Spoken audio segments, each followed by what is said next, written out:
Hi friends, in this video I am going to explain you about Gaussian function and how to find sum and product of two discrete time sequences. First topic is Gaussian function. Generally, we know that Gaussian function is a type of elementary signal.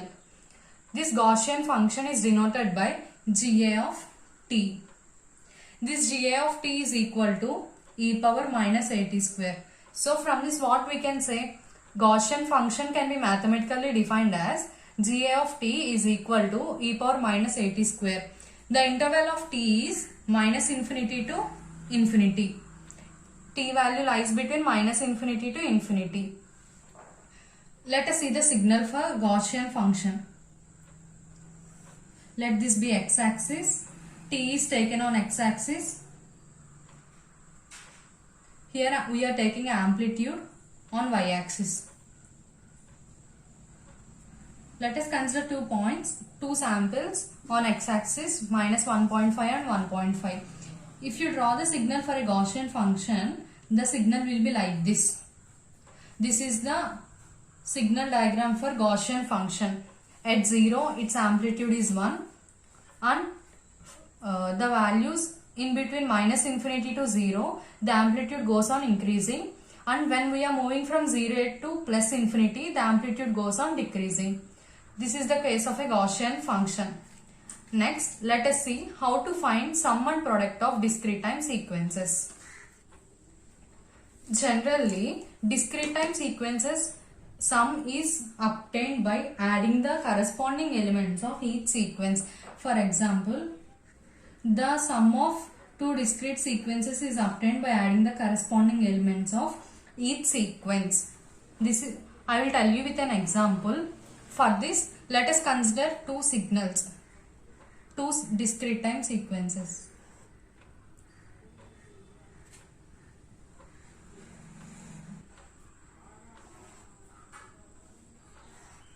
Let us consider one more signal, B of n. These are two discrete time sequences. Generally, we know that discrete time sequence can be represented in 4 ways: graphical, tabular, functional and sequence. So this is the tabular representation of discrete time sequence. So if you observe this, now we need to find the sum of these two sequences. How to find? Let us see the resultant. In these two sequences, the n values are starting from minus 2 to 2. Minus 2 to 2. So now we need to find sum in between these values from minus 2 to plus 2.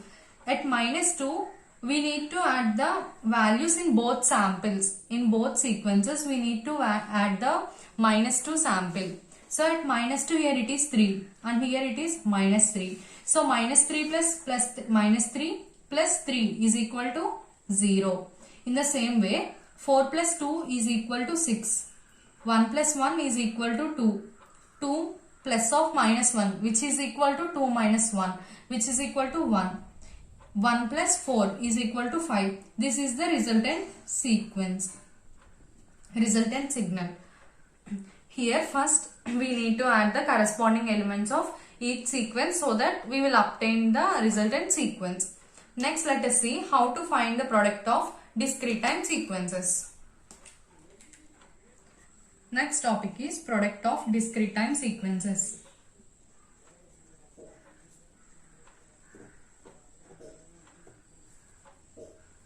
In the previous case, in sum of discrete time sequences, we have done addition of two sequences, but here we need to do multiplication.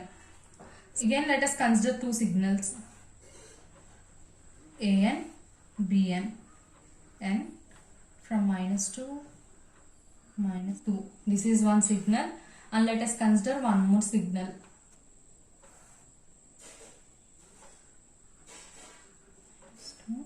Minus 1, 0. Let us consider this 3. These are the samples and these are the values. Here we are given two signals, A of n and B of n. Now we need to find the multiplication. Let us see the resultant signal for this. Let the resultant signal is C of n. The resultant signal is obtained by just multiplying the corresponding elements of each sequence. So at -2 it is 3 in A of n signal, and in B of n signal its value is 1. So at -2 sample we need to multiply these two values. So at -2, 3 into 1 is nothing but 3. At -1 it is 0 and here it is 2. So 0 into 2 is 0 at -1. Again it is 0 and it is 0.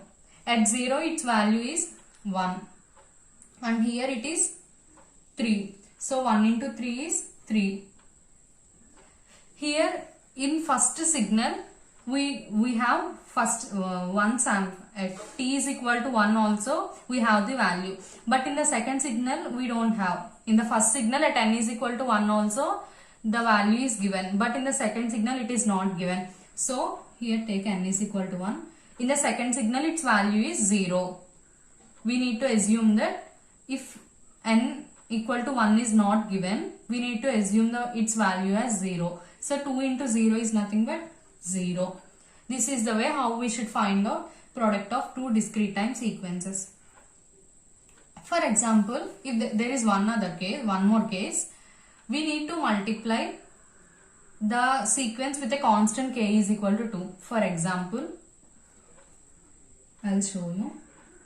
C of n is equal to k into C of n.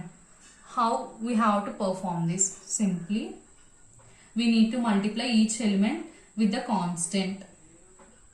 Consider this as a question for this third case. Consider this as the question for third case.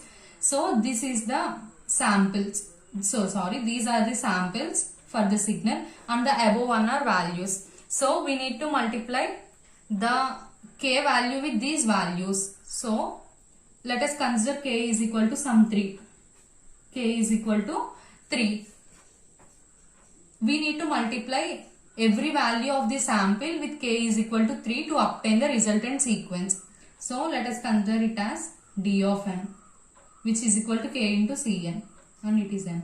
At -2 we need to multiply the value with k is equal to 3. So 3 into 3 is nothing but 9. 0 into 3 is 0. 3 into 3 is 9, 0. Again 0 into 3 is 0, 1.